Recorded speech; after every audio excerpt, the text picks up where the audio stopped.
Marine sniper instructor met single dad at DMV. Then noticed his record on the wall. 2,100 yards.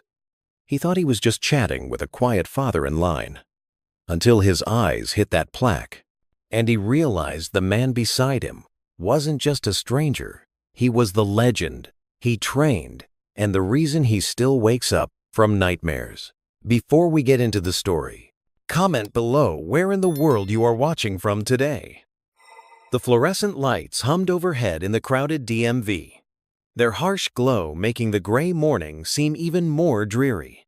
Rain drummed steadily against the windows, creating a soothing backdrop to the shuffling papers and quiet conversations filling the waiting area.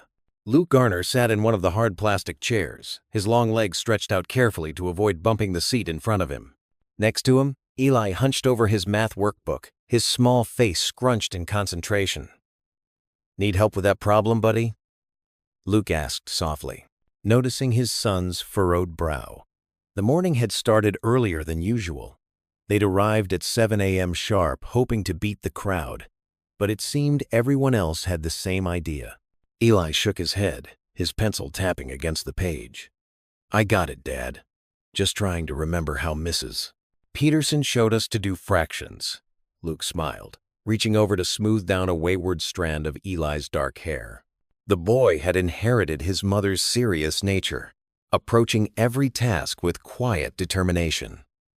The thought brought a familiar ache to Luke's chest, but he pushed it aside. There were more pressing matters to worry about, like the transmission trouble in his old Ford pickup and the stack of bills waiting at home. An elderly couple got up from the chairs beside them, and a tall, distinguished-looking man in a weather-beaten leather jacket took one of the vacant seats. Luke noticed the man's ramrod-straight posture and neat gray hair. Military, if he had to guess. The stranger nodded politely as he sat down. Now serving number A237. The overhead speaker crackled. Luke glanced at his ticket. A 251. Still a while to go. Eli looked up from his homework. "Dad, can I have my granola bar now?" "Sure thing, bud." Luke reached into his worn backpack, fishing out the snack he'd packed. The wrapper crinkled as Eli carefully opened it, breaking off a piece to offer to his father. "No thanks. You enjoy it," Luke said with a gentle smile. His son's thoughtfulness never failed to warm his heart. The gray-haired man beside them cleared his throat. "That's a mighty considerate young man you've got there," he commented, his voice carrying the gravelly warmth of someone used to command. "Thank you, sir," Luke replied, automatically straightening his posture slightly. "This is Eli. I'm Luke Garner." "Ray Matheson," the older man introduced himself, extending his hand. His grip was firm and weathered. "Former Marine Colonel, though these days I mostly just volunteer at the Contude, VA, and try to keep my garden alive." Luke's eyebrows raised slightly at the rank, but he kept his tone casual. "Marines, huh? Small world. I served too, got out about 5 years ago. Did my time in several places I'd rather forget," Ray said with a knowing look, though I suspect that's true for most of us. He glanced at Eli, who was now working on a particularly challenging math problem. "How do you like school, young man?" Eli looked up shyly. "It's okay. I like art class the best. And science." "An artist and a scientist," Ray smiled. "That's a fine combination." The rain continued its steady pattern against the windows as they settled into easy conversation. Ray had a way of drawing people out without being pushy, and Luke found himself relaxing despite the crowded room and growing wait time. "The weather's been something else lately," Ray commented, gesturing to the window. "Reminds me of monsoon season in Southeast Asia, though not quite as humid, thank heaven." Luke nodded. "Yeah, my truck's been having transmission issues, and this weather isn't helping. Been trying to fix it myself at the shop after hours, but parts aren't cheap." "You work as a mechanic?" Ray asked. "At Wilson's Auto, over on Mason Street." Luke confirmed. "It's good work, steady.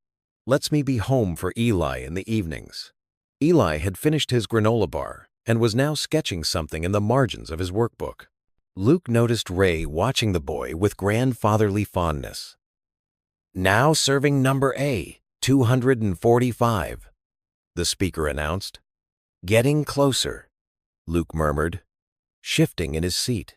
His back was starting to protest the hard plastic chair. "Dad, look!" Eli held up his drawing. A detailed sketch of a classic car he'd seen in one of the auto magazines at the shop. "That's really good, buddy," Luke praised, genuine pride in his voice. "You got all the details just right." Ray leaned over slightly to look. "Well, would you look at that? That's talent right there. A '67 Mustang, if I'm not mistaken?" Eli nodded, pleased that someone had recognized the model. '65, actually. He corrected politely. "The grille is different on the '67. Ray chuckled. "Stand corrected. You know your cars, young man." The easy conversation continued as the numbers slowly ticked by. Luke learned that Ray lived alone in a small house on the outskirts of town, that he taught marksmanship courses occasionally at the local range, and that his prized tomato plants were struggling with the recent weather. In turn, Luke shared about his work at the shop and Eli's upcoming school science fair. "Now serving number A 251, the speaker finally announced. "That's us," Luke said, gathering their things. "It was good meeting you, Colonel." "Likewise," Ray replied warmly. "You take care, both of you." Luke guided Eli toward the counter, where a tired-looking clerk was waiting. As they approached, Ray's eyes drifted to the wall behind the counter, where various local notices and achievements were displayed. His gaze fixed on a simple plaque, partially hidden behind a newer poster about updated ID requirements. The plaque's text was clear enough. Record holder, longest confirmed shot, Sergeant Luke Garner, 2,100 yards. Ray's easy smile froze, his eyes widening in recognition. He watched as Luke stood at the counter, one hand resting protectively on Eli's shoulder. This quiet, humble mechanic, who had spent the last hour making small talk about car repairs and school projects. The same man whose shot had become legendary among Marine snipers, whose name Ray knew from mission reports he'd rather forget. The gentle father helping with homework and the deadly accurate sniper.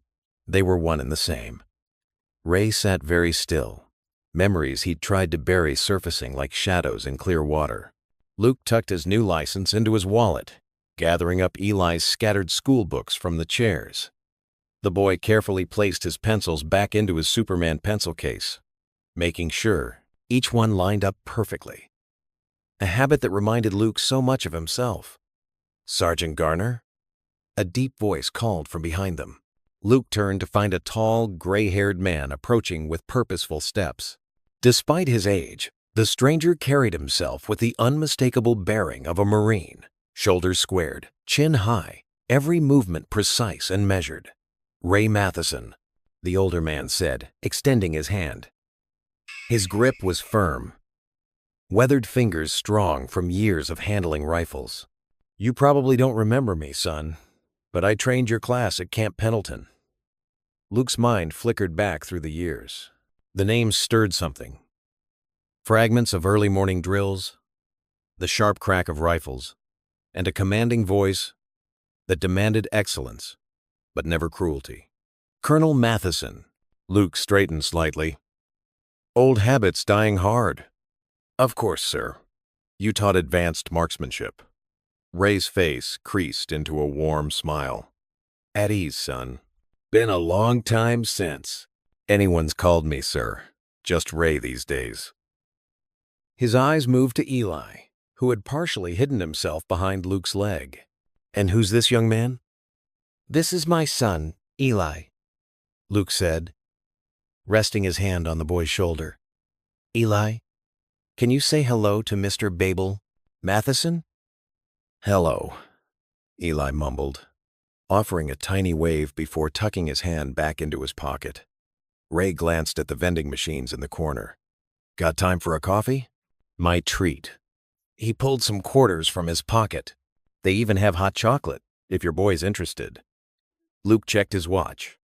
The auto shop wouldn't open for another hour. Sure, that'd be nice. What do you say, buddy? Hot chocolate?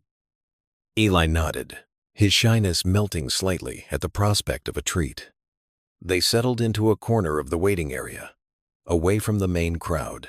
The vending machine coffee wasn't great, but it was hot, and something about sharing it made it taste better. Eli cupped his hot chocolate carefully, blowing on it just like his dad did with his coffee. So, Ray began. Auto mechanic now? Good, honest work. Luke nodded. Johnson's Auto and Tire over on Mason Street. Nothing fancy, but it keeps us going. He glanced at Eli, who was contentedly drawing shapes in his notebook. Regular hours, steady work. It's what we needed. Ray's eyes softened with understanding. Coming home, really coming home. It's not always easy, is it? No, sir, Ray. Luke corrected himself. It's not. He paused, choosing his words carefully with Eli nearby. Some days are better than others. Having this little guy helps, though. Gives me a reason to keep moving forward. Ray watched as Luke unconsciously adjusted Eli's collar, smoothing it with gentle fingers. You're doing good work here too, son. Different kind of service, but just as important. The conversation flowed easier than Luke expected. They talked about mutual acquaintances from Pendleton, about the changes in training protocols, about the way the Corps evolved. Ray shared stories about his own transition to civilian life, the odd jobs he'd worked before finding his place in the local veterans community. Still miss it sometimes? Ray asked, though his tone suggested he already knew the answer. Luke stared into his coffee cup. Parts of it, the brotherhood, the sense of purpose. He glanced at Eli again, making sure he was absorbed in his drawing. But other parts, well, some things are better left behind. Ray nodded, understanding flowing between them. You know, I remember when you first came through my class. Could tell right away you had something special. That focus, that stillness. Can't teach that. Luke shifted uncomfortably in his chair, memories threatening to surface. That was a lifetime ago. Dad? Eli's voice broke through the moment. Can I get another hot chocolate? Sure, buddy. Luke reached for his wallet, but Ray was already standing. This round's on me too, Ray insisted, pulling out more quarters. Least I can do for one of my best students. As Ray walked Eli to the vending machine, Luke watched them together. The old instructor was pointing at something on the machine, making Eli laugh, a rare sound in public. The boy's shoulders had relaxed, his usual wariness around strangers softening in Ray's grandfatherly presence. When they returned, Eli clutched his second cup of hot chocolate, a small smile playing on his face. Mr. Matheson knows about dinosaurs, Dad. He says there's a museum nearby that has real bones. Is that right? Luke raised an eyebrow at Ray, who shrugged modestly. Natural History Museum over in Winston-Salem, Ray explained. Used to take my students there sometimes. Amazing what you can learn about patience and observation from studying the past. The rain had started to let up outside, thin streams of sunlight breaking through the clouds. Luke checked his watch again. We should probably head out. Gotta open up the shop soon. They all stood, Ray helping Eli gather his remaining school supplies. It was good seeing you, Luke. Really good. He pulled out a business card, slightly worn at the edges. I'm involved with the veterans group at First Baptist now. We meet Tuesday evenings. You and Eli would be welcome anytime. Luke took the card, turning it over in his hands. Thanks, we'll think about it. He guided Eli toward the door, then turned back. It was good seeing you too, Colonel Ray. As father and son pushed through the heavy glass doors into the clearing morning, Ray stood watching them go. Eli skipped ahead, splashing in a puddle while Luke called out a gentle warning about wet shoes. The boy's laughter carried back through the glass, bright and clear as a bell. Ray's chest tightened with an emotion he couldn't quite name. pride in the man Luke had become, in the father he was now. But beneath that pride lay something darker, heavier, a knowledge of things left unsaid, of a connection to Luke's past that went deeper than shared. Memories of Camp Pendleton. He watched until they disappeared around the corner, the boy's hand trustingly in his father's, both of them leaning slightly into the morning wind. The morning sun filtered through the grimy windows of Carter's auto repair, casting long shadows across the concrete floor. Luke wiped his hands on a red shop rag, trying to focus on the transmission he was supposed to be fixing. But his mind kept drifting back to yesterday's chance encounter at the DMV. Earth to Luke. Mike, his coworker, waved a wrench in front of his face. "That's the third time you've cleaned the same bolt. What's eating you, man?" Luke blinked, looking down at the spotless bolt in his hand. "Just thinking." "Yeah, I can see that." Mike leaned against the workbench, his coveralls stained with oil. "You've been somewhere else all morning. Everything okay with Eli?" "Eli's fine." Luke glanced over at the corner of the shop where his son sat cross-legged on an old office chair hunched over, his sketchbook. "I ran into someone yesterday. My old Marine instructor from sniper school." "No kidding?" Mike's eyebrows shot up. "What's he doing around here?" "Lives here, apparently." Luke shrugged, picking up another part to clean. Colonel Ray Matheson. Tough as nails back then, but fair. Strange seeing him after all these years. In his corner, Eli's pencil moved steadily across the paper. Luke could see the familiar shapes taking form, the angular lines of tanks, the gentle curves of a setting sun. His son's drawings always seemed to circle back to military themes, subtle reminders of the life Luke had left behind. "Dad?" Eli called out. "Is this right?" He held up his latest drawing, a detailed sketch of a Marine in full gear standing against a desert backdrop. Luke walked over, his boots echoing on the concrete. "That's really good, buddy." He ruffled Eli's hair, noting how his son had carefully included every detail of the uniform patches. The proportions are perfect. The morning passed in a blur of oil changes and brake jobs. Around 2 o'clock, a familiar figure appeared in the doorway of the shop. Luke looked up from under the hood of a Chevy to see Colonel Matheson standing there, looking slightly out of place in his pressed khakis and button-down shirt. "Having car trouble, Colonel?" Luke called out, wiping his hands clean. Ray smiled, a hint of embarrassment crossing his weathered face. "Thought the timing belt might need checking." He patted the hood of his well-maintained Ford, "Though I suppose I could have called first." Luke couldn't help but laugh. The car was pristine, probably better maintained than half the vehicles in the shop. "Sure, let's take a look." He winked at Eli, who was watching the exchange with interest. "Though I have a feeling this might be the healthiest engine I'll see all day." As Luke went through the motions of checking the car, they fell into easy conversation. Ray asked about Luke's transition to civilian life, genuinely interested in how he'd ended up in auto repair. "Always liked working with my hands," Luke explained, checking the belt tension. "After the Corps, well, engines made more sense than people for a while. They're honest. Something's either broken or it's not." Ray nodded, understanding in his eyes. "Some things are harder to fix than engines."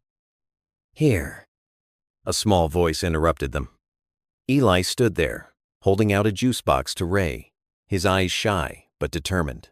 Ray's face softened as he accepted the apple juice. "Thank you, son." He looked at the straw for a moment, then carefully punctured the top, taking a sip. "Perfect timing. I was getting thirsty." Luke watched the interaction, something warming in his chest.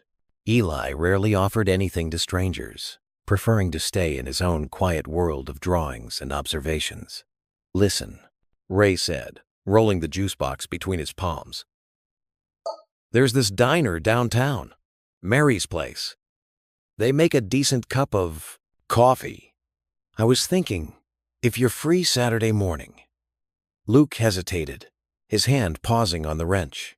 Social interactions weren't his strong suit these days, and weekends were usually reserved for Eli's activities. They have chocolate chip pancakes, Ray added, glancing at Eli. Best in the county, or so I hear. A small smile spread across Eli's face. The first real one Luke had seen all week. It was like watching the sun break through clouds. Luke looked at his son's hopeful expression, then back at Ray. What time Saturday? How about 9? Ray suggested, finishing the last of his juice. 9 works, Luke agreed, closing the hood of Ray's car. And Colonel, your timing belt's fine. Probably good for another 50,000 miles. Ray chuckled, pulling out his wallet. Worth every penny to know that. He handed Luke a business card. See you Saturday then? Saturday, Luke confirmed, tucking the card into his pocket. As Ray's car pulled away from the shop, Luke felt Eli's small hand slip into his. Can I bring my sketchbook? His son asked quietly. Of course, buddy. Luke squeezed his hand. Of course you can. The bell above the door of May's Country Diner chimed softly as Luke and Eli stepped inside from the chilly morning air. The familiar scent of sizzling bacon and fresh-baked biscuits wrapped around them like a warm blanket. Saturday regulars filled most of the red vinyl booths, their murmured conversations mixing with the clink of coffee cups and silverware. Ray Matheson was already there, seated in a corner booth next to a window streaked with morning condensation. His weathered face brightened when he spotted them, and he stood up, offering a firm handshake to Luke and a gentler one to Eli. Glad you boys could make it, Ray said, his voice carrying that familiar military clip despite his casual plaid shirt and khakis. Luke adjusted his faded Marine cap and slid into the booth, Eli tucking in close beside him. The boy's eyes widened at the sight of the laminated menu with its colorful pictures of pancakes and waffles. Order whatever you'd like, son, Ray said to Eli, who ducked his head shyly but couldn't hide his smile. Their waitress, a gray-haired woman with kind eyes and a name tag that read Betty, appeared with 3 glasses of water. What can I get for you, fellas? Hot chocolate, please, Eli said softly, earning an approving nod from his father. Coffee, black, both men said in unison, then shared a knowing look that made Eli giggle. As they waited for their drinks, Ray noticed how Luke's shoulders seemed to carry an invisible weight, despite his calm exterior. The younger man's eyes occasionally drifted to the window, watching cars pass by on Main Street as if looking for something far beyond the small town's limits. Their breakfast arrived, plates of eggs, hash browns, and those famous maize biscuits. Eli carefully blew on his hot chocolate, leaving a little mustache of whipped cream that Luke gently wiped away with a napkin. The conversation started light, about the auto shop, about Eli's school, about Ray's retirement. But as their plates emptied and they settled into their second cups of coffee, something in the comfortable silence seemed to shift. Luke absently traced the rim of his coffee cup with his finger. Colonel, he began, then corrected himself. Ray, can I ask you something?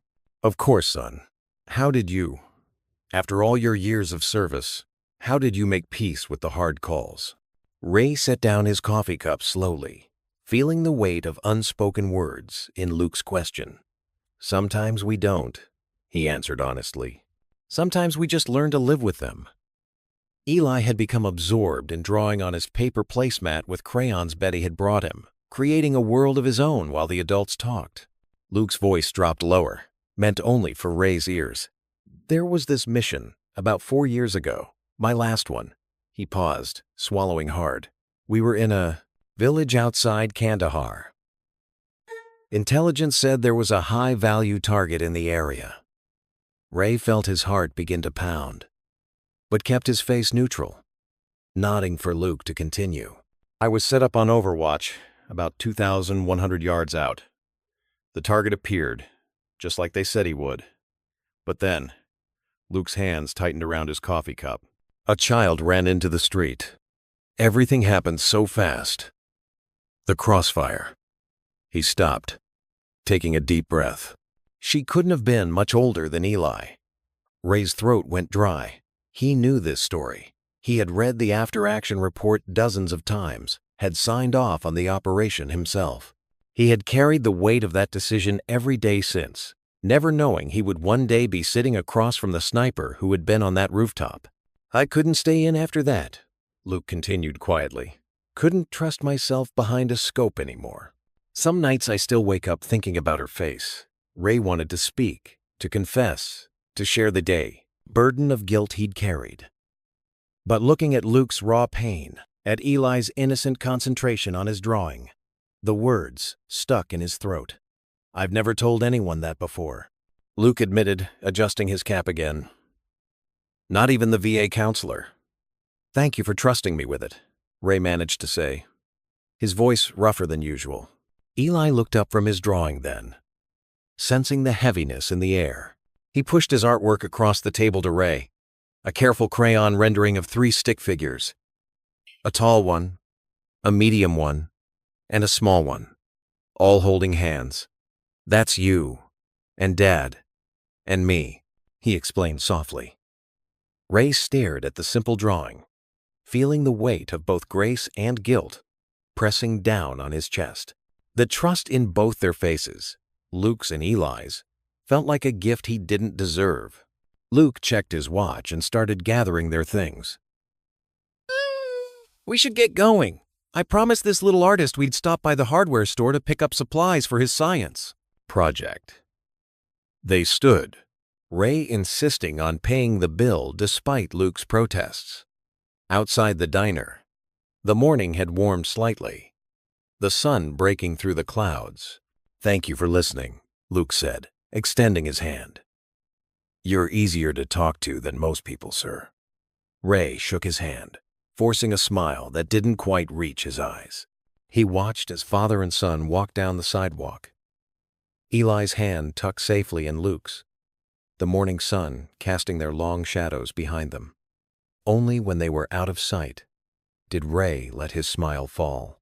He leaned against the diner's brick wall, feeling suddenly old and tired. "I'm sorry, son," he whispered to the empty air, words that came 4 years too late. The diner's bell chimed again as another customer entered, and somewhere down the street, a car horn honked. The ordinary sounds of a small-town Saturday morning continued, unaware of the weight of secrets and memories that hung in the space between veterans. The morning sun filtered through stained-glass windows, casting patches of colored light across the worn wooden pews of First Baptist Church. Luke sat in the back row with Eli, their familiar spot every Sunday for the past 3 years.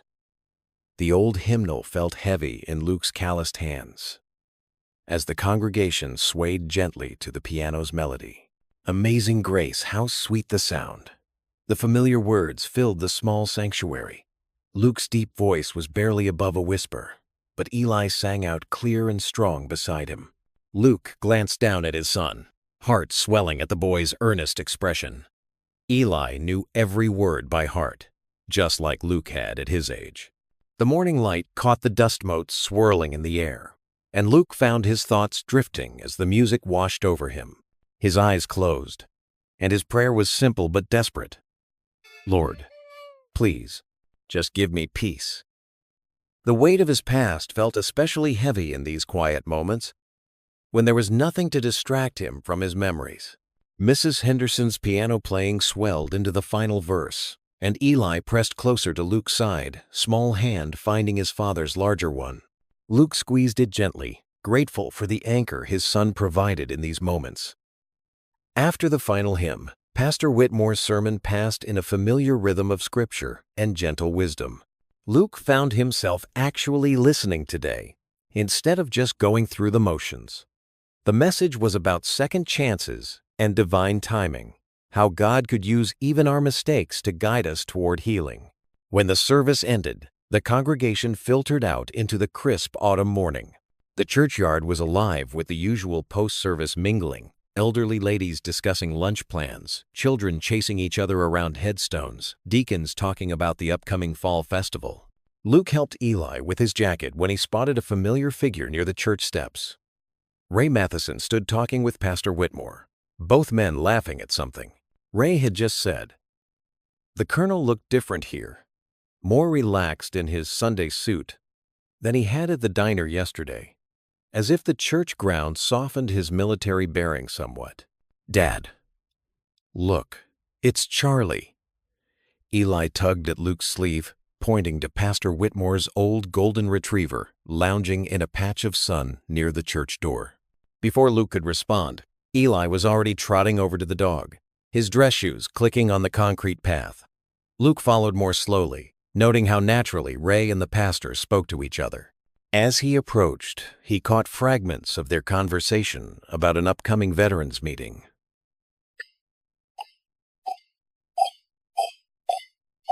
Pastor Whitmore's warm smile welcomed him.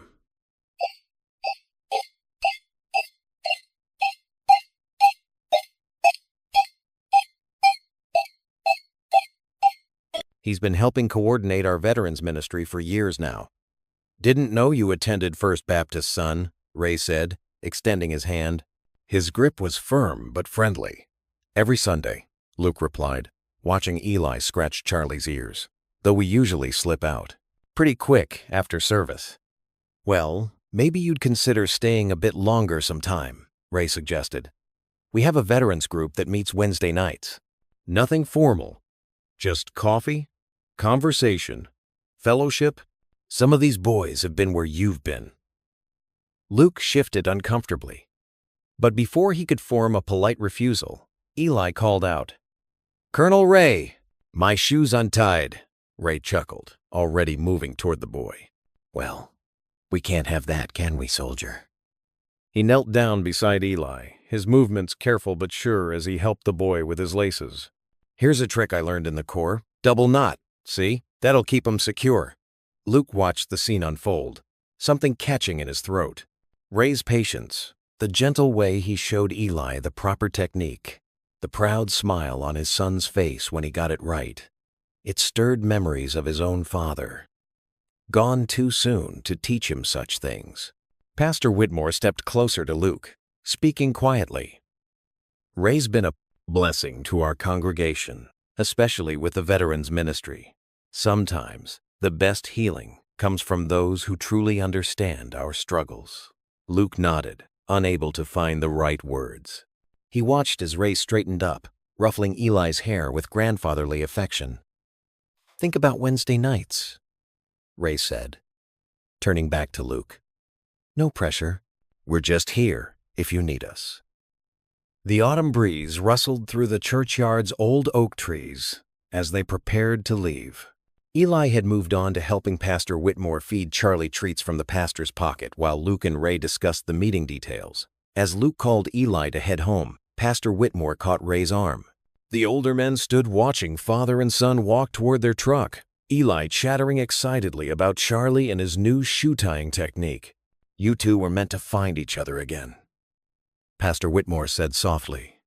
Ray looked up at the cloudy sky, his expression complex, a mixture of hope and hidden burden. The weather looked like it might rain, but somehow the clouds didn't seem as dark as they had earlier that morning. The afternoon sun cast long shadows across Luke's front yard as Ray's weathered pickup truck pulled into the gravel driveway. The modest single-story house needed a fresh coat of paint, but the small flower bed beneath the front window, bright with marigolds and petunias, spoke of careful attention. Ray sat in his truck for a moment, a veteran's barbecue flyer resting on the passenger seat beside him. Luke appeared on the front porch, wiping his hands on a dish towel. "Colonel, this is a surprise." His voice carried warmth despite his raised eyebrow. "Hope I'm not interrupting anything," Ray said, climbing out of his truck with the flyer in hand. "Thought I'd drop this by. Church is hosting a veterans barbecue next weekend."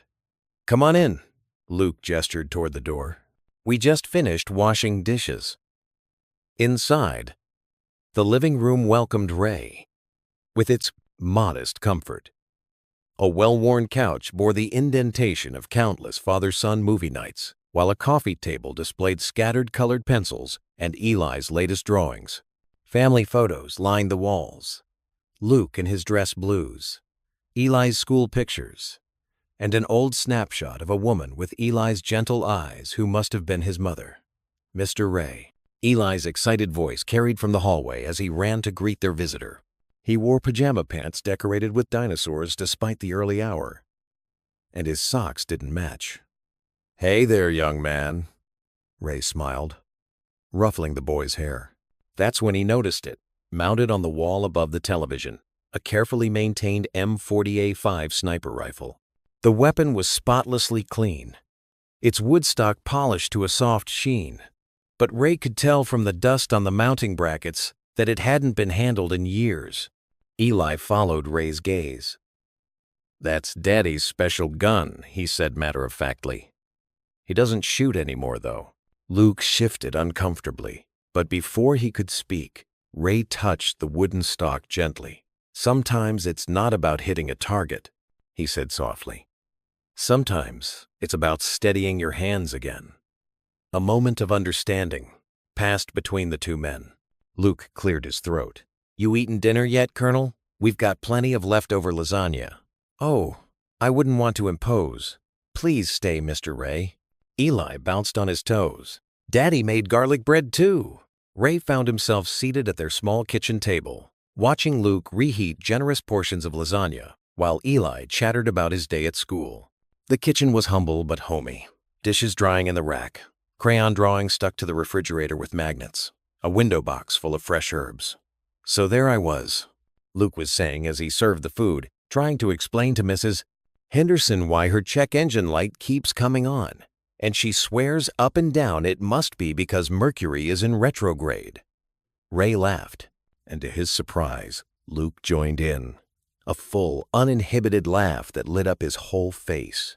It was the first time Ray had heard such genuine mirth from the younger man. "And then," Luke continued, wiping tears from his eyes, "she pulls out this crystal necklace and tries to wave it over the hood of her car." Eli giggled, sauce on his chin. "Did the crystal fix it, Daddy?" "Not quite, buddy. Turned out she just needed an oil change." The conversation flowed easily after that, moving from funny stories at the auto shop to Eli's upcoming school science fair. Ray found himself relaxing into the simple pleasure of sharing a meal with people who felt increasingly like family. As the evening wound down, Eli insisted on showing Ray his collection of model airplanes before bedtime. The boy's room was a testament to his fascination with all things military. Posters of aircraft carriers shared wall space with his own drawings of tanks and helicopters. "You've got quite the artist here." One. Here. One. One. One. One. One. One. One. Ray told Luke as they walked back to the living room. "Takes after his mother," Luke said softly. "She was always drawing something." The mention of Eli's mother hung in the air for a moment before Luke added, "Thank you for staying for dinner, sir. It's been good having someone else at the table." Ray glanced again at the mounted rifle, remembering the young Marine who'd once wielded it with such precision and purpose. Now here was that same Marine, building a different kind of life, with careful, steady hands, fixing cars, making lasagna, raising a son. The twilight was deepening as Ray made his way to his truck. The house behind him glowed warmly, squares of yellow light spilling onto the lawn. He could see Luke and Eli waving from the front window. Settling into the driver's seat, Ray felt the weight of unspoken truths press against his chest. "Maybe I can finally make peace," he whispered to himself as he started the engine.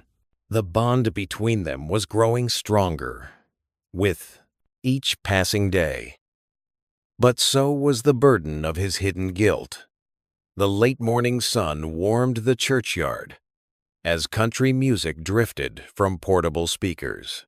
The smell of grilling burgers and hot dogs filled the air, mixing with the sweet scent of freshly cut grass. Luke stood at the large grill, spatula in hand, wearing a faded USMC t-shirt that had seen better days.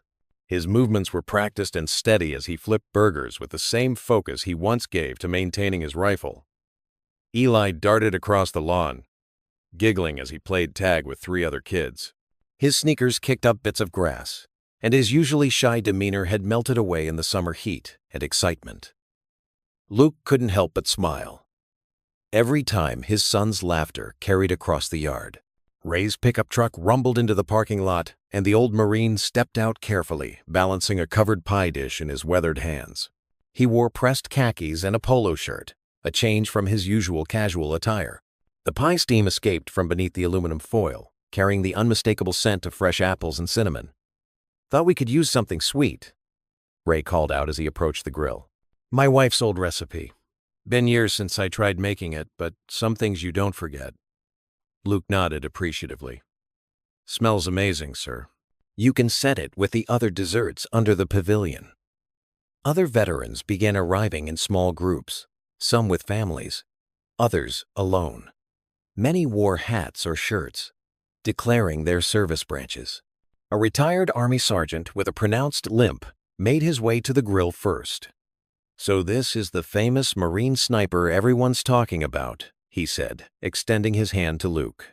"Jim Cooper, 82nd Airborne. Ray here's been telling us about your record shot." Luke shook his hand firmly but modestly ducked his head. "Just did what I was trained to do, sir." Ray moved through the growing crowd, speaking quietly to small groups.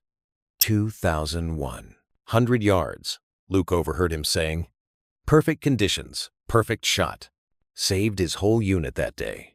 Each time Ray shared the story, his voice carried a mix of pride and something deeper, almost like reverence. More veterans approached Luke at the grill. A former Navy corpsman helped him arrange burgers on a platter. 2 Air Force veterans insisted on taking over cooking duties so Luke could join the real party. Their easy acceptance and casual banter felt like a balm on old wounds. "Dad!" Eli called out, running up with red cheeks and bright eyes. "Can I have a hot dog?" "And Tommy says his dad was in the Marines too." "Sure thing, buddy." Luke ruffled his son's hair. "Just make sure you drink some water, too. It's getting warm out here." The afternoon unfolded in waves of conversation and laughter. Veterans gathered at picnic tables, sharing stories that ranged from hilarious to heartfelt. Luke found himself drawn into their circles, surprised by how natural it felt to be among others who understood the weight of service and sacrifice. "No way that shot was luck," a retired Force Recon Marine insisted, gesturing with his paper plate. "That kind of accuracy takes more than just good training." "The wind that day," Luke found himself explaining, hands unconsciously moving as if holding his rifle. "It was tricky. Had to factor in the elevation, too." Ray watched from nearby, a satisfied smile playing at the corners of his mouth. He'd achieved what he'd hoped, getting Luke to open up, to remember the pride of service without the shadow of later events.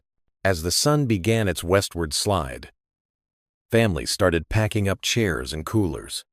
Kids made one last dash around the playground equipment. Luke gathered empty plates and cups, working his way across the churchyard. Near the pavilion, he caught Ray watching him. The older Marine's eyes held the kind of warm regard Luke remembered from his own father, before cancer took him too early. It was a look that spoke of pride, of connection, of understanding. Something shifted in Luke's chest, a loosening of a knot he'd carried so long he'd forgotten it was there. The afternoon's simple pleasures, grilling burgers, watching Eli play, sharing stories with others who'd walked similar paths, had awakened something he thought was lost forever. Not quite peace, but maybe the beginning of it.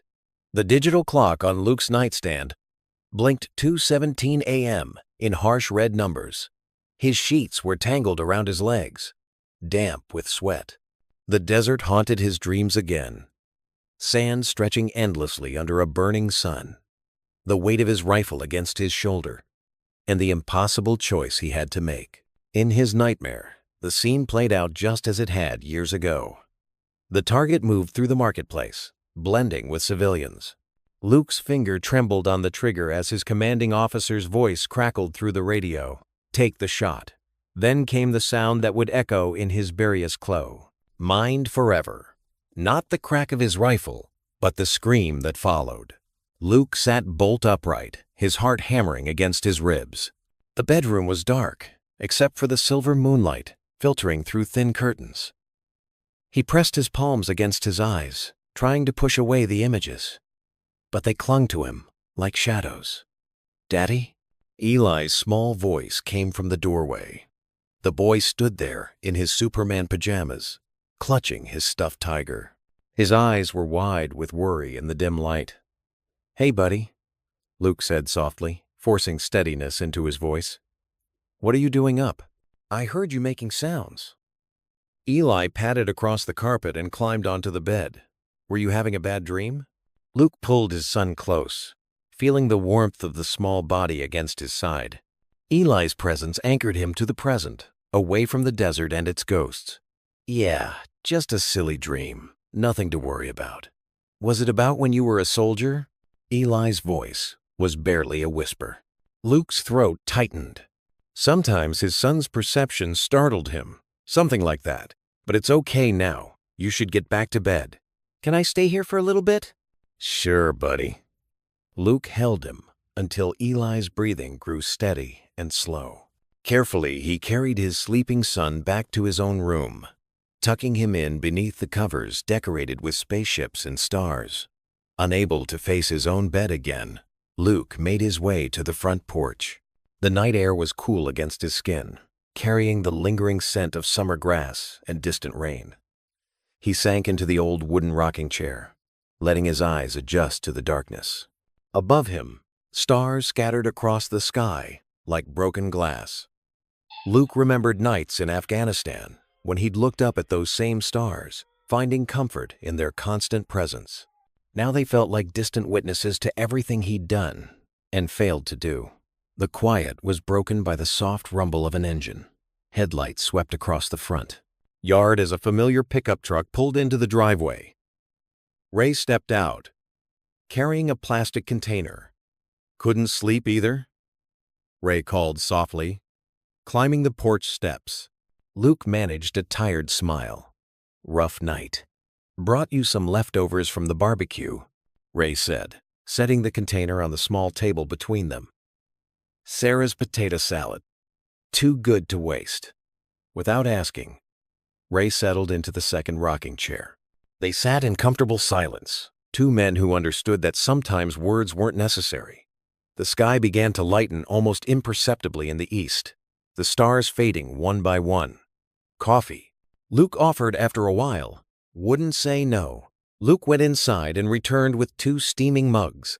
The coffee was strong and black, the way they both preferred it. Ray wrapped his weathered hands around the warm ceramic, his eyes distant. "You know," Ray said finally, "nights like these, they get to all of us. No shame in that." Luke nodded, grateful for the understanding in the older man's voice. "It's not just the dreams. It's everything that comes with them. The memories, the questions, the choices we had to make," Ray added quietly. "Yeah," Luke's voice grew hoarse. "Especially the ones we can't take back." The first hints of dawn touched the horizon, painting the clouds in shades of pink and gold.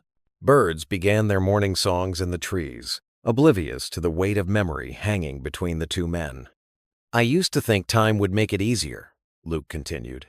"That one day I'd wake up and it wouldn't be the first thing I think about. But it's always there, just waiting. And now, with Eli." He trailed off, unable to finish. Ray turned to look at him, his face etched with understanding, and something deeper, something that looked almost like pain. He reached out and placed a firm hand on Luke's shoulder, the gesture carrying the weight of years of shared experience. "You're not the only one who has to carry it," Ray said, quietly. Luke met the older man's gaze, sensing layers of meaning in those words that he couldn't quite grasp. But before he could ask, the moment passed, leaving only the sound of awakening birds and the creaking of rocking chairs on worn wooden boards. The morning sun cast long shadows across the gravel parking lot of Pete's shooting range. Luke sat in his truck, hands gripping the steering wheel, while Eli bounced excitedly in the passenger seat. Ray's pickup was already there, parked near the entrance. "Come on, Dad!" Eli tugged at Luke's sleeve. "Colonel Ray is waiting." Luke took a deep breath, his chest tight. He hadn't touched a trigger since coming home. The thought made his palms sweat. "Hold on, buddy. Let's just take a minute." Ray emerged from the range office, carrying 3 sets of protective earmuffs. His weathered face broke into a warm smile as he approached their truck. Luke forced himself to open the door. "Wasn't sure you'd make it," Ray said, handing them each a pair of ear protection. "Almost called to check." "Neither was I," Luke admitted quietly. He helped Eli adjust his earmuffs, grateful for the distraction. The indoor range was cool and dimly lit, smelling of gun oil and concrete. Their footsteps echoed as they walked to the far end, away from the handful of other shooters. Eli stayed close to Luke's side, eyes wide with curiosity. Ray had already set up a station with a .22 rifle. "Perfect for beginners. Thought we'd start small," he said, patting the stock. "Nothing fancy." Luke ran his fingers along the smooth barrel, memories flooding back. His first shot at Camp Pendleton. The weight of responsibility. The pride of accuracy.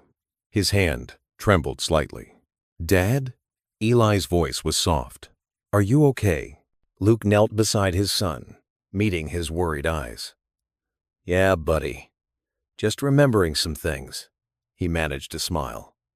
"Want to learn how this works?" Eli nodded eagerly. Luke positioned him carefully at the bench, showing him how to brace the rifle properly. "First rule is safety," he explained, falling naturally into teaching mode. "Always treat every gun like it's loaded." Ray stood back, arms crossed, watching with quiet approval as Luke guided Eli through the basics. "Remember what I taught you about breathing?" he asked. "In through the nose, out through the mouth," Luke recited, demonstrating for Eli. "Squeeze the trigger between breaths. Nice and easy." Eli mimicked his father's breathing pattern, his small face serious with concentration. "Like this? Perfect." Luke adjusted Eli's grip slightly. "Now, see that target? Focus on the center. Let everything else fade away." The paper target hung 40 feet downrange, a simple bullseye pattern. Eli squinted through the sights, his tongue poking out slightly as he aimed. "Take your time," Ray encouraged. "No rush." The crack of the shot made Eli jump, even through the ear protection. Luke steadied him with a gentle hand on his shoulder. "Look," he said, pointing downrange. The bullet had struck the outer ring of the target. "I hit it!" Eli's face lit up with pure joy. "Dad, I hit it!" "Sure did, buddy." Luke felt a surge of pride, unexpected and warm. "Want to try again?" They spent the next hour working on Eli's form and accuracy. With each shot, his confidence grew. Luke found himself relaxing, caught up in his son's enthusiasm. He demonstrated proper stance, trigger discipline, and sight alignment, lessons learned long ago from the man who now watched them both with knowing eyes. Ray occasionally offered quiet suggestions, but mostly he let Luke teach. The bond between father and son was visible in every careful instruction, every proud smile, every moment of shared concentration. After Eli's final round, 3 shots grouped surprisingly well near the center, Ray cleared his throat. "You're a natural teacher, Luke. Just like someone else I know." Luke helped Eli clean and store the rifle, showing him the importance of proper maintenance. His hands moved through the familiar motions without hesitation now. Muscle memory replacing anxiety. "Can we come back sometime?" Eli asked as they packed up their gear. "Please?" Luke glanced at Ray, who raised an eyebrow in question. "Maybe," Luke said. "We'll see." The setting sun painted the sky orange as they emerged from the range. Eli clutched his target paper proudly, already planning where to hang it in his room. Ray walked them to their truck. "Thanks for today," Luke said quietly while Eli climbed in. "I wasn't sure I could." "You did more than you think," Ray interrupted gently. "You're a good father, Luke. Better than most I've known." Luke felt warmth spread through his chest at the unexpected praise. "Thank you, sir." He started the engine, grateful for the growing smile on his face as they pulled away. Ray stood in the parking lot, watching until their taillights disappeared around the bend. The truth he carried weighed heavily in his heart. But for now, He let himself focus on the healing he'd witnessed today. A father and son finding common ground, and perhaps a path toward peace. The crisp autumn breeze rustled through the churchyard, sending fallen leaves dancing across the grass. Luke stood on a stepladder, helping Eli hang a string of red, white, and blue bunting along the church's front porch. The afternoon sun caught the metallic threads in the fabric, making them sparkle like tiny stars. "Hold it steady, buddy," Luke said, reaching down to adjust the banner. Eli's small hands gripped the fabric carefully, his tongue poking out in concentration. "Like this, Dad?" "Perfect." Luke smiled, remembering how just a few weeks ago he would have declined to help with any military-related events. But something had shifted. The weight he'd carried for so long felt lighter somehow. Across the churchyard, Ray directed a group of volunteers, setting up folding chairs in neat rows. His commanding presence hadn't changed since his Marine days, but there was a gentleness to it now. He caught Luke's eye and gave a quick salute, with the clipboard in his hand. "Mr. Ray sure knows how to run things," Eli observed, carefully placing star stickers on paper flags they'd made for the ceremony. Luke chuckled. "That he does, son. That's why he was such a good instructor." Inside the church basement, tables were covered with craft supplies. Children from the Sunday school class had spent the morning making patriotic decorations. Eli's artwork stood out among them, carefully drawn American flags with "Thank you, Veterans" written in his best handwriting. Pastor Whitmore emerged from his office, carrying a box of programs for the upcoming ceremony. "Luke, would you mind helping me with these?" "Of course, Pastor." Luke climbed down from the ladder, ruffling Eli's hair as he passed. "Keep working on those flags, buddy. They look great." In the pastor's office, the afternoon light filtered through stained glass windows, casting colored patterns across the worn wooden desk. Luke helped sort the programs into neat stacks, enjoying the peaceful quiet of the room. "It's good to see you so involved," Pastor Whitmore said, his kind eyes crinkling at the corners. "Ray mentioned you've been instrumental in planning this ceremony." Luke shrugged modestly. "Just doing my part. Besides, Eli loves helping out."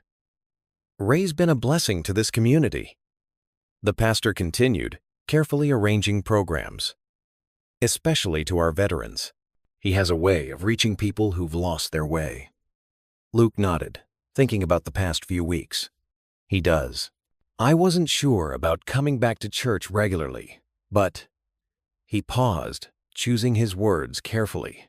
"Ray made it easier somehow. Made me feel like I belonged again." Outside, they could hear Ray's voice carrying across the yard, giving instructions about chair placement and sound system setup. The pastor smiled, watching through the window. "You know, Luke, I've noticed a change in you since Ray came into your life. You seem more at peace." Luke leaned against the desk, considering this. "I guess I am. It's like he understands, without me having to explain everything, and Eli adores him. He's become quite the grandfather figure," Pastor Whitmore observed. "Yeah," Luke smiled, remembering how Ray had taught Eli to tie his shoes properly last week, showing the same patience he'd once used to teach Marines.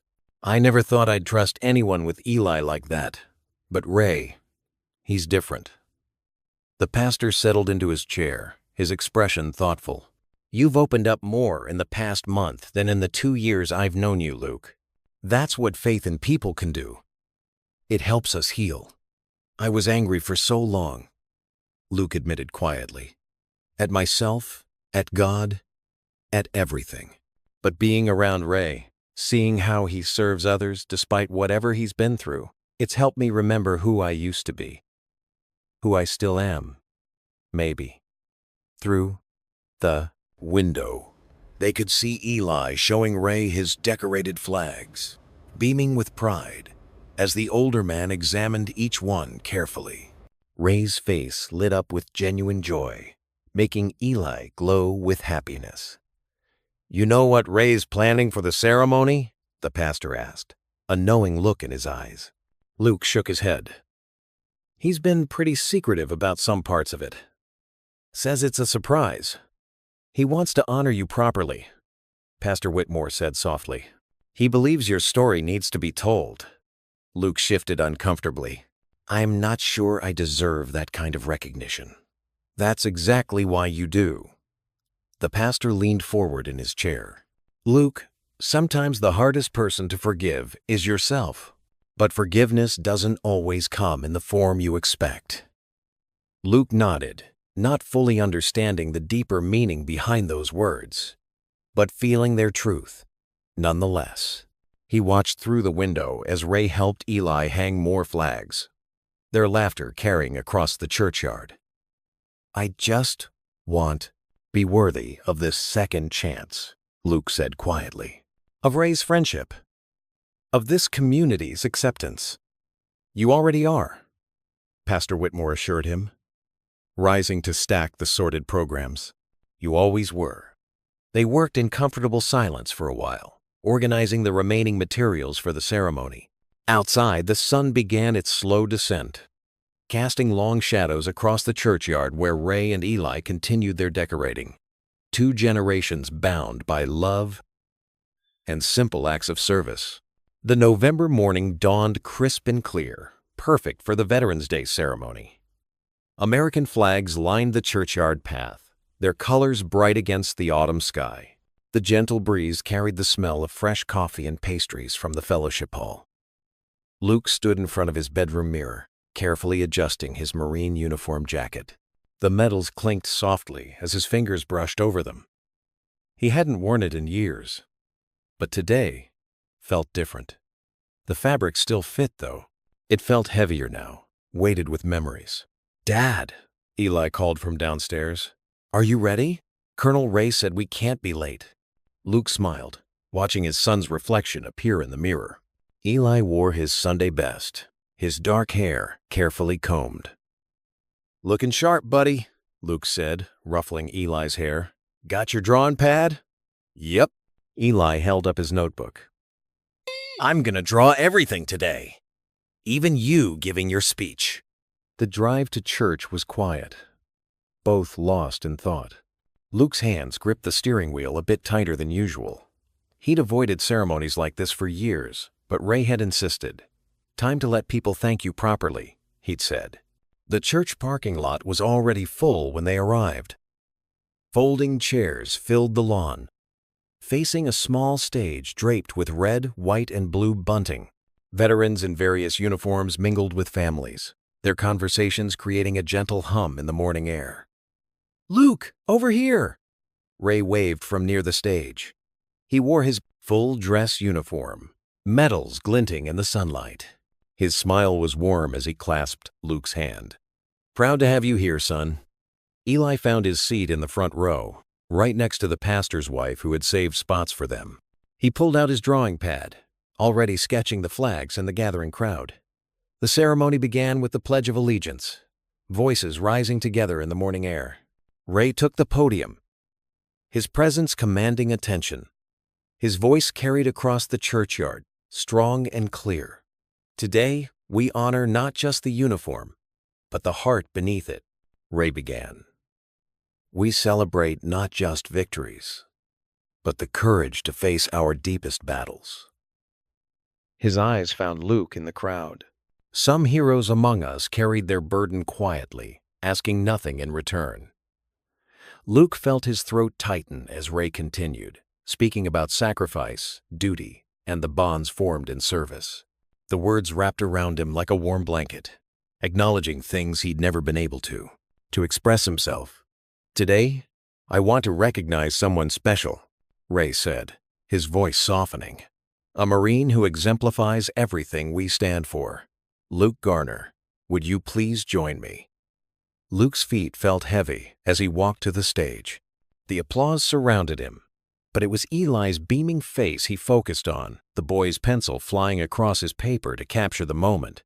Luke here holds the record for the longest confirmed shot in his class, 2,100 yards, Ray announced. But more than that, he shows us daily what it means to serve with honor, to be a father, and to rebuild a life of purpose. The words hit Luke's heart like warm rain, after a drought. He gripped Ray's hand, unable to speak for a moment. When he finally found his voice, it was steady. "Thank you, sir, for everything." The ceremony concluded with amazing grace, played on bagpipes, the notes floating over the crowd like a blessing. People began to mingle, sharing coffee and stories. Luke found himself surrounded by well-wishers, each wanting to shake his hand. That's when he heard it. Colonel Matheson, a young woman with a press badge, approached Ray. Jenna McCall, from the County Herald. Such a moving tribute to Sergeant Garner. Especially meaningful, given your connection to his last mission. Luke turned, catching Ray's sudden stillness. As the commanding officer who authorized that operation, the reporter continued, "Do you feel today's recognition helps address the civilian casualties that ended his career?" The world seemed to stop. Luke's coffee cup froze halfway to his lips. The chatter around him faded to a distant buzz as he stared at Ray, watching the color drain from the older man's face. That's not," Ray stammered, his eyes finding Luke's across the crowd. The truth hit Luke like a physical blow. All these weeks, all the conversations about that night, about the guilt he carried. Ray had known. He'd always known. The coffee cup slipped from Luke's fingers, hitting the grass with a soft thud. Eli looked up from his drawing, sensing the change in his father's posture. Ray took a step forward, reaching out. "Luke, I can't explain." But Luke was already moving, his back straight, his face hard as stone. He walked past the flags, past the well-wishers, past his son's confused expression. Each step carried him further from the man he'd begun to trust, like a father. The crowd's voices faded behind him as he walked away, leaving only the sound of flags snapping in the November wind. The clock on Luke's mantle ticked past midnight, each sound hammering like artillery fire in his head. He paced the worn carpet of his living room, moonlight casting long shadows through the windows. His hands trembled as he picked up the framed photographs from the shelf. Snapshots of memories that now felt poisoned. Eli's soft breathing drifted from down the hall, peaceful and unaware. Luke envied his son's innocent sleep. The boy had gone to bed proud of his father, clutching the little American flag from the ceremony. But now, in the dark hours, Luke's world had shattered. He stopped at his service photo, the one Ray had praised just weeks ago. The glass reflected his tired face, lined with fresh pain. Beside it sat his medals in their display case, honors that suddenly felt hollow. Each one reminded him of Ray's voice, his encouragement, his lies. "You knew," Luke whispered to the empty room. "All this time, you knew." The betrayal churned in his stomach. Every conversation, every shared coffee, every moment of supposed understanding, it had all been tainted by Ray's silence. The older man hadn't just known about the mission. He'd authorized it. He'd given the order that led to. Luke couldn't finish the thought. The image of that day in the desert flashed through his mind. The dust, the chaos, the terrible mistake. He'd carried that burden alone for years, or so he'd thought. But Ray had been there all along, watching him struggle, offering friendship while hiding the truth. He grabbed his keys from the counter, his movements sharp with anger. The babysitter from next door, Mrs. Peterson, arrived within minutes of his call, understanding in her eyes as she settled into the armchair near Eli's room. Luke couldn't wait until morning. This had to be faced now. The drive to Ray's house felt both too long and too short. Streetlights blurred past as Luke's mind raced through every interaction they'd shared over the past months. The veterans group, the shooting range, the barbecue. Had it all been Ray's attempt at redemption, or just his guilt-seeking absolution? Ray's modest house sat dark, except for a single porch light. Luke's truck tires crunched on the gravel driveway as he pulled up. His hands gripped the steering wheel so tight his knuckles went white. He forced himself to breathe, just like Ray had taught him years ago on the firing range. The irony made him sick. Luke strode up the walkway, each step fueled by years of buried pain. He pounded on the door, not caring about the late hour. After a moment, lights flickered on inside. Ray opened the door wearing old Marine sweatpants and a faded t-shirt, his gray hair disheveled. His eyes widened at the sight of Luke, understanding immediately washing over his weathered face. "You lied to me." Luke's voice came out low and dangerous. All these months, playing mentor, playing friend, it was all a lie. Ray stepped back, allowing Luke to enter. "Son, please let me explain. Don't call me son." Luke's shout echoed off the walls. He paced Ray's living room like a caged animal. "You knew exactly who I was at the DMV. You knew what happened that day. You signed the orders." "I did." Ray's voice cracked. "I've carried that decision every day since." "Carried it?" Luke spun to face him. "You gotta go home clean. You gotta retire with honors. I'm the one who had to pull the trigger. I'm the one who sees that child's face every night." Ray's shoulders slumped. He looked older than ever, his usual strength crumbling. "You're right. I should have told you the truth from the beginning. But when I saw you at the DMV, saw how you were with Eli," he swallowed hard, "I thought maybe God was giving me a chance to make things right." "Make things right?" Luke laughed bitterly. "By deceiving me? By pretending to understand my pain when you were partly responsible for it?" "The intel was bad," Ray's voice shook. "I never should have approved that mission without better confirmation. That's on me, Luke. All of it. And what about the past few months? Was any of it real? Or was I just your shot at redemption?" Tears welled in Ray's eyes. "Everything I told you about being proud of you, about admiring the father you've become, that was all true. I should have been honest about my role, but my care for you and Eli was never a lie." Luke moved toward the door, his anger giving way to a deep, aching betrayal.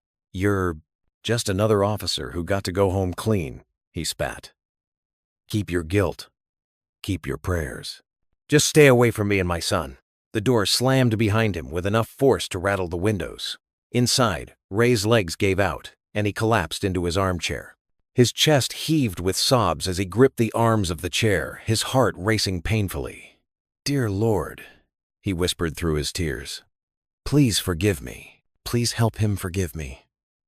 But only silence answered as the night grew deeper, and Ray sat alone with the weight of his long-held secret finally exposed. The autumn chill crept through Garrison Street as another gray morning dawned. Luke's small house, usually bright with laughter and the smell of pancakes, stood quiet. Inside, dirty dishes filled the sink, and unopened mail scattered across the kitchen counter told the story of days passing in bitter silence. Luke moved through his morning routine like a shadow. He pulled on his work clothes, the familiar blue, coveralls feeling heavier than usual.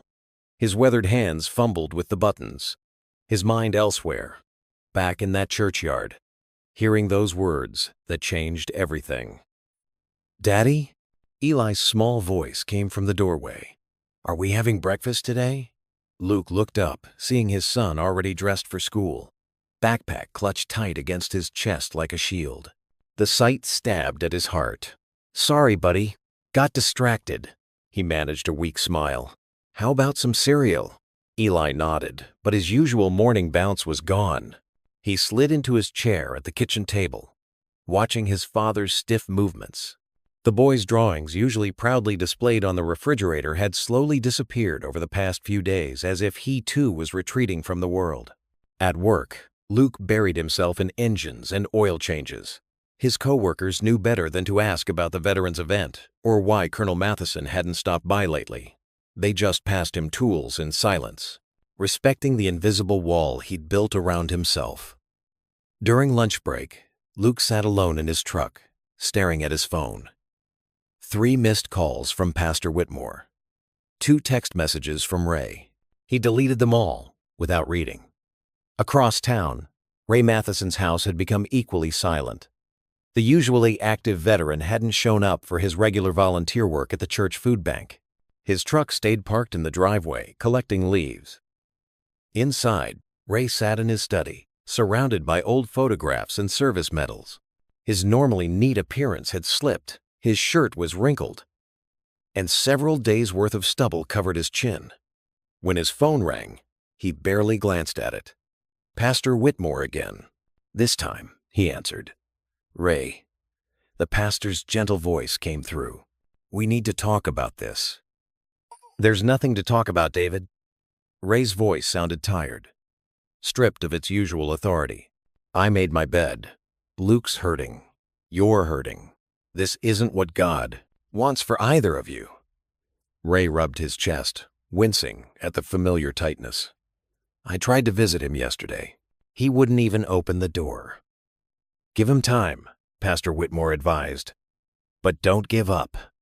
After hanging up, Ray drove to the VA clinic for his scheduled appointment. The waiting room was busy with veterans of various ages, but he barely noticed them. Dr. Sanders called him in, frowning at the readings on his blood pressure monitor. Your numbers are concerning, Colonel, she said, reviewing his chart. The stress isn't helping your condition. Have you been taking your medication? Ray nodded absently, staring out the window at the flagpole in the parking lot. Colonel Matheson? Dr. Sanders leaned forward. Your heart condition is getting worse. We need to discuss treatment options. I just need to make one thing right, Ray said softly, more to himself than to her. That's all that matters now. Back home that evening, Ray sat at his desk, pulling out a fresh sheet of paper. His hand trembled slightly as he began to write. Dear Luke and Eli, if you're reading this, it means I'm gone. There are things you need to know. Truth that should have been spoken long ago. He wrote steadily for an hour, pouring out everything. The full story of that mission, his years of guilt, his joy at finding Luke again, and his cowardice in not telling the truth sooner. He wrote about watching Eli grow over these past months, about seeing Luke heal, and about his own journey toward redemption. The letter grew longer, filled with apologies and explanations, hopes and regrets. When he finally finished, his chest ached and his eyes burned. He carefully folded the pages and slipped them into an envelope, writing, For Luke and Eli, in case I'm gone, on the front. Meanwhile, at Luke's house, Eli sat doing homework at the kitchen table. He looked up as his father walked past, wanting to ask about Ray but staying silent. Instead, he pulled out his sketchbook and began drawing. A picture of 3 people standing together. A tall man, a little boy, and an older man with gray hair. Luke caught a glimpse of the drawing as he passed. He paused, his throat tight, but said nothing. The silence in the house grew deeper as night fell, broken only by the sound of Eli's pencil scratching against paper and the distant rumble of thunder approaching from the west. Ray sealed the envelope with trembling fingers, then sat back in his chair. He touched the left side of his chest, feeling his heart's uneven rhythm. The medication bottles on his desk stood as silent witnesses to what he'd been trying to ignore.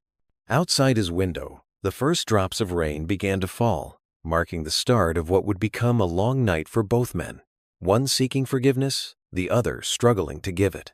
Sunday morning brought a gentle rain, the kind that whispered against windows and made the world feel small and quiet. Luke sat in his living room, armchair, coffee growing cold beside him, watching droplets trace patterns down the glass. Eli was sprawled on the carpet, coloring with the determined focus only children possess. The knock at the door startled them both. Pastor Whitmore stood on the porch, his gray hair damp from the rain, clutching a white envelope in his weathered hands. His usual warm smile was replaced by something more solemn. Luke, he said softly, may I come in? Luke hesitated, then stepped aside. The pastor's shoes squeaked against the hardwood floor as he entered, nodding hello to Eli, who waved shyly from his spot on the floor. Ray asked me to bring this to you, Pastor Whitmore said, holding out the envelope. He's been admitted to the VA hospital. His heart The pastor's voice trailed off, heavy with unspoken worry. Luke stared at the envelope like it might burn him. His name was written across the front in Ray's precise handwriting, the kind that spoke of military discipline never forgotten. "He wanted you to have this," the pastor continued. "Whatever's inside, I think you need to read it." After Pastor Whitmore left, Luke sat back in his chair, turning the envelope over in his hands. Eli had abandoned his coloring and moved closer, sitting cross-legged at his father's feet. "What is it, Daddy?" "A letter from Colonel Matheson. Are you going to read it?" Luke's jaw tightened. Part of him wanted to throw it away, to hold on to the anger that had become familiar these past days. But something in his son's questioning eyes made him pause. With careful fingers, he broke the seal. The pages inside were filled with Ray's neat script, though Luke noticed places where the ink had blurred, as if drops of water, or tears, had fallen while writing. "Dear Luke," it began, "by the time you read this, I'll probably be in the hospital. The doctors say my heart isn't doing so well, but it's not my physical heart that hurts the most right now." Luke shifted in his chair, feeling something crack in his carefully maintained wall of anger. "I need to tell you the whole truth about that day in Kandahar. Yes, I approved the mission that changed your life. I've carried that decision like a stone in my chest ever since. When I saw you at the DMV that morning, it felt like God giving me a second chance. Not to make it right, because nothing can make it right, but to show you that you weren't alone in carrying that burden." The letter continued, Ray's words painting a picture Luke had never seen before. He described the impossible decisions of command, the weight of sending good men into danger, the nightmares that followed him home. "That mission haunts us both, son. While you were in position, I was coordinating with local civilians, trying to evacuate the area. We thought we had everyone out. We were wrong when that child appeared." Ray's writing grew shakier here. "I've relived that moment 1,000 times." Luke's hands trembled as he turned the page. Tucked inside was a photograph he'd never seen before, faded and creased at the corners. It showed Ray, younger but recognizable, shielding a group of civilians with his own body during what was clearly the same operation. The timestamp matched. "I didn't tell you because I was a coward," the letter continued. "I wanted to earn your trust first, to show you who I really was before you learned what I'd done. But in doing so, I betrayed that very trust. You deserved the truth from the beginning." Eli leaned against his father's knee, quiet but present, as Luke read on. "These past weeks with you and Eli have been a gift I didn't deserve. Watching you teach your boy, seeing how you've built a life of honor despite everything, it's helped heal something in my own heart. You're the son I never had, Luke. And Eli, that boy is pure light. When he handed me that juice box that first day at the shop, I felt like maybe God hadn't given up on me after all." Luke's vision blurred. He felt Eli's small hand slip into his. "I don't ask for forgiveness. That's not why I'm writing this. I just needed you to know that the friendship we shared was real. Every moment, every conversation, every time I looked at you and Eli and thought, this is what grace looks like." The final paragraph was shorter, the writing less steady. "I'm proud of you, son.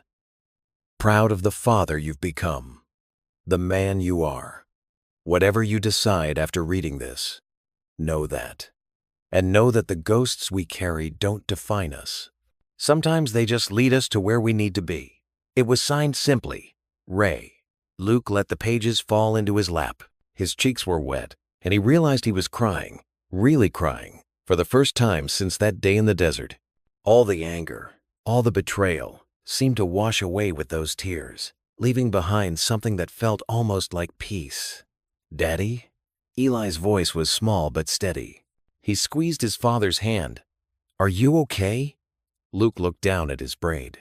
"Son," seeing in those innocent eyes the same kind of grace Ray had written about. He pulled Eli close, breathing in the clean scent of his hair. "We're going to see him," Luke whispered, his voice rough with emotion. The rain continued outside, but somehow the world felt a little less gray, a little less cold. The letter lay open in Luke's lap.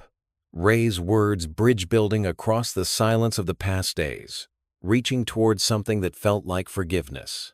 The windshield wipers swept back and forth as Luke drove through the misty morning rain. His hands gripped the steering wheel tightly. Ray's letter folded carefully in his jacket pocket. In the passenger seat, Eli sat quietly, his small fingers tracing patterns on the foggy window. "Is Colonel Ray going to be okay, Dad?" Eli's voice was soft, barely audible above the car's engine. Luke glanced at his son, trying to keep his voice steady. "We'll see, buddy. That's why we're going to visit him." The VA hospital loomed ahead, a sprawling brick building with American flags hanging limp in the drizzle. Luke's throat tightened as he pulled into the parking lot. He'd been here before, visiting other veterans, but this time felt different. This time, the weight in his chest was almost unbearable. They walked through the automatic doors together, Eli's hand tucked securely in his. The hospital corridors stretched out before them, painted in muted blues and grays. The familiar smell of antiseptic mixed with coffee from the nurse's station made Luke's nose wrinkle. At the front desk, a nurse with kind eyes directed them to the third floor. The elevator ride felt endless, with only the soft hum of machinery and Eli's nervous shuffling breaking the silence. Luke found himself touching the letter in his pocket again, feeling the creases he'd made from reading it over and over. Room 317. The door was partially open, and Luke could hear the steady beeping of monitors inside. He hesitated, memories of their last encounter flooding back. His anger, the harsh words, Ray's devastated expression. Eli squeezed his hand, somehow sensing his father's uncertainty. "It's okay, Daddy," Eli whispered, showing wisdom beyond his 8 years. Luke took a deep breath and knocked softly on the doorframe. "Colonel?" he called out, his voice rougher than he intended. Ray lay in the hospital bed, looking smaller and frailer than Luke had ever seen him. His silver hair seemed whiter against the pale blue pillowcase, and various tubes and wires connected him to quietly humming machines. Despite his weakness, Ray's eyes opened immediately at Luke's voice. "Luke?" Ray's voice was barely above a whisper. "You came." Luke moved into the room, guiding Eli with him. The morning light filtered through the window blinds, casting gentle shadows across the floor. "I got your letter, sir." Ray's weathered face creased with emotion. "I wasn't sure you'd read it." "I read it. Several times." Luke's voice cracked as he pulled up a chair beside the bed. Eli climbed onto another nearby, his eyes wide as he watched the two men. "I'm so sorry, Luke." Ray's hand trembled as he reached out. "I should have told you from the beginning. I saw you there at the DMV with your boy, and you looked so at peace. I thought maybe you could make it right without opening old wounds." Luke finished, taking Ray's outstretched hand. It felt cool and fragile in his grip. Tears welled in Ray's eyes. "I've carried that day with me every moment since, just like you have. When I saw you again, I thought God was giving me a chance to help heal what I'd broken." Luke felt his own eyes burning.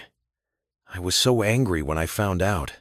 But your letter, that photo of you protecting those civilians, I realized we were both just trying to do the right thing in an impossible situation. You were always the best shot, son," Ray whispered, his grip tightening slightly. "Not because of distance, but because of heart. You cared about every trigger pull, every life in your scope. That's what made you special." Eli slid off his chair and moved closer to the bed.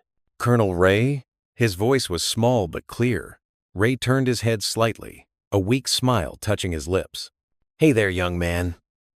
Thank you for helping my dad," Eli said, reaching out to touch Ray's arm. "He smiles more now." Ray's eyes glistened. "Your daddy helped me too, Eli. More than he knows." Luke couldn't hold back his tears anymore. They fell silently, as he watched his son comfort the man who'd become like a father to them both. The morning light grew stronger, warming the room as they sat together. "Keep your hands steady, Eli," Ray murmured, his voice growing fainter. Steady hands, steady heart. The words seemed to float in the air as Ray's breathing slowed. Luke held his breath, watching as the monitors beside the bed went still, their steady rhythm fading into silence. The old church bells chimed softly in the morning air as people filed into the white wooden chapel. American flags lined the walkway, gently swaying in the breeze. Luke adjusted his tie and squeezed Eli's shoulder as they walked up the steps together. The boy wore his Sunday best, a crisp blue shirt tucked into khaki pants that still had department store creases. Inside, framed photos of Ray throughout his military career decorated the altar. There he was, as a young lieutenant, stern-faced and proud. Another showed him training recruits at Camp Pendleton, and the most recent captured him at last week's Veterans Day ceremony. His weathered face creased in a gentle smile. The pastor nodded to Luke as he made his way to the front pew where other veterans sat in their dress uniforms. Eli slid in beside his father, his small hand finding Luke's larger one. The wooden pews gradually filled with familiar faces from town, mechanics from the shop, regulars from the diner, members of the Veterans Outreach Group. When it was time, Luke stood and walked to the podium. His hands trembled slightly as he unfolded his prepared notes, but his voice remained steady. "Colonel Ray Matheson was more than just my former instructor," Luke began, his words echoing in the hushed sanctuary. "He was a man who taught me that true courage isn't about how far you can shoot, but how far you're willing to go to make things right." Luke paused, looking out at the gathered faces. Some nodded in understanding. Others dabbed at their eyes with handkerchiefs. When I first met Ray again at the DMV, I was lost, though I didn't know it then. I was a single dad trying my best, carrying wounds that wouldn't heal. Luke's voice grew softer. Ray could have kept his distance. He could have let the past stay buried. Instead, he chose the harder path. He chose to face his regrets, to try to make amends. Sunlight streamed through the stained glass windows, casting colorful patterns across the wooden floor. Luke continued, "Ray showed me that forgiveness isn't just about letting go of anger.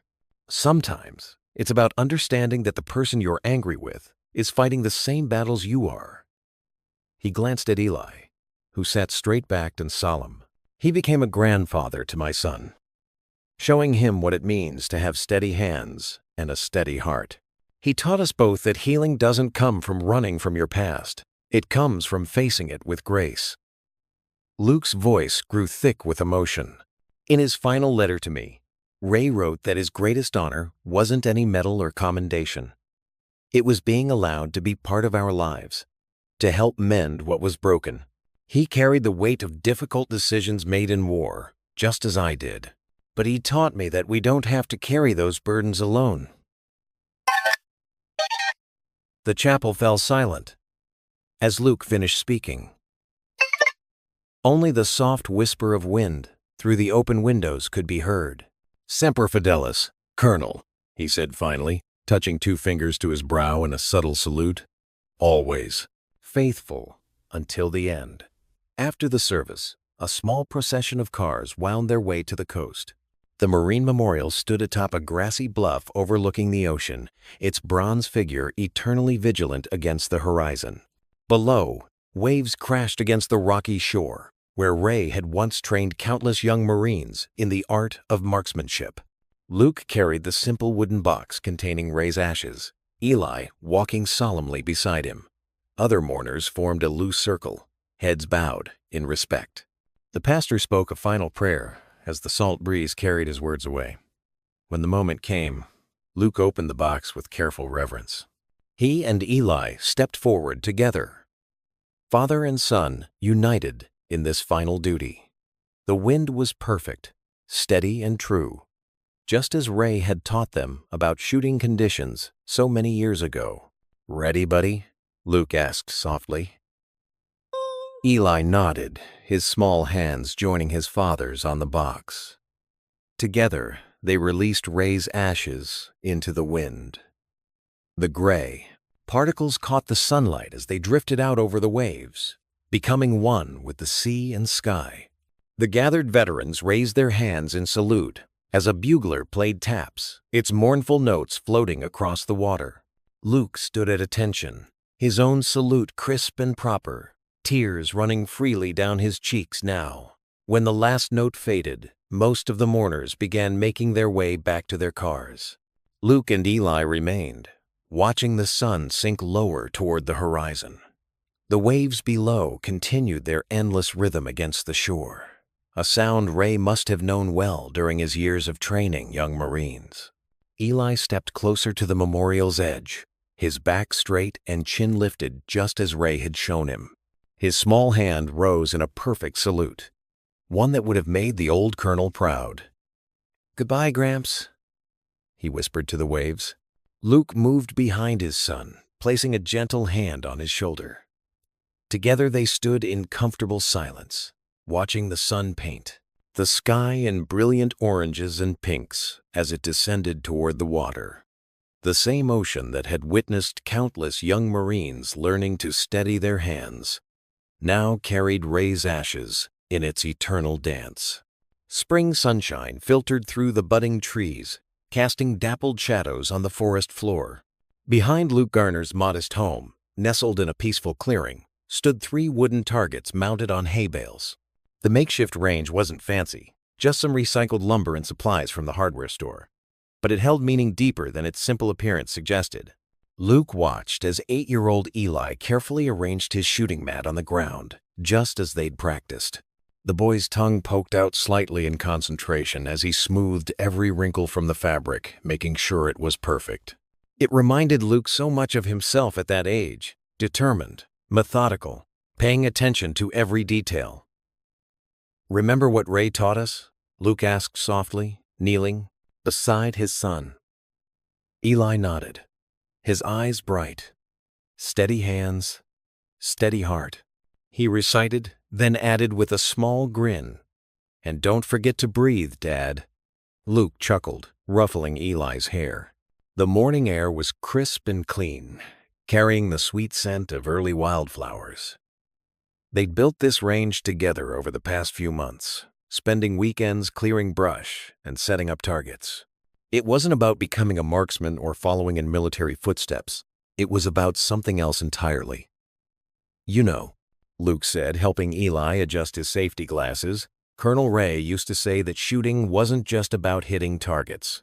It was about learning to be still inside yourself." "Like during prayer time at church?" Eli asked, squinting thoughtfully. "Exactly like that, buddy," Luke smiled, remembering Ray's gentle wisdom. "It's about finding that quiet place in your mind where everything else falls away." They'd started with air rifles, nothing more powerful than what you'd find at a carnival shooting gallery. Luke had been nervous at first, worried that handling any kind of firearm might bring back the dark memories. But something different happened instead. Teaching Eli the basics Ray had once taught him felt like healing, like coming full circle. "Watch how the wind moves the leaves," Luke instructed, pointing to the trees. "See how they dance? That's your breathing pattern right there." Eli nodded seriously, settling into position. His small frame aligned perfectly with the training rifle, just as they'd practiced. Luke felt a surge of pride watching his son's natural focus. Not the intense concentration of a soldier, but the peaceful attention of someone learning to be present in the moment.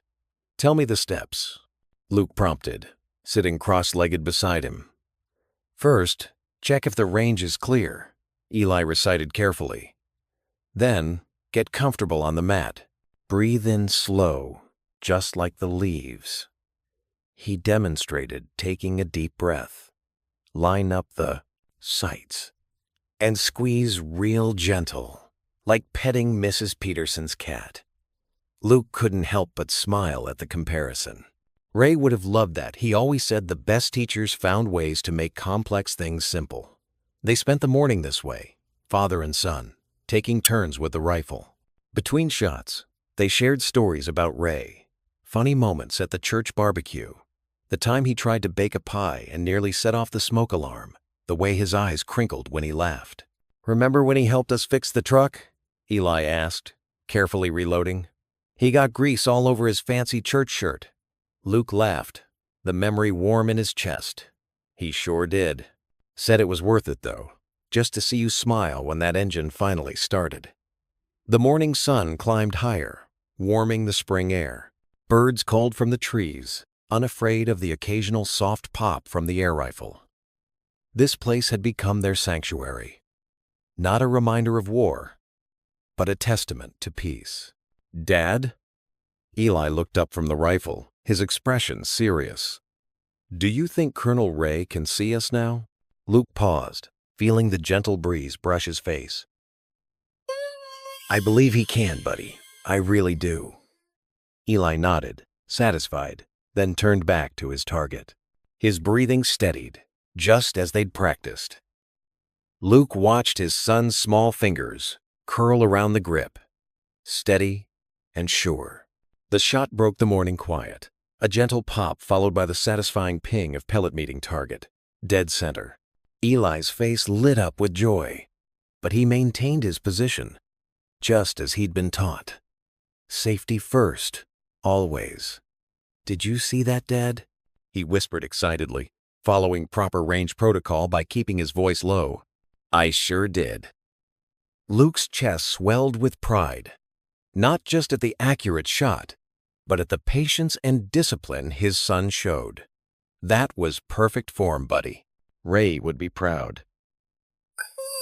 A warm breeze rustled through the trees, making the new spring leaves dance and whisper.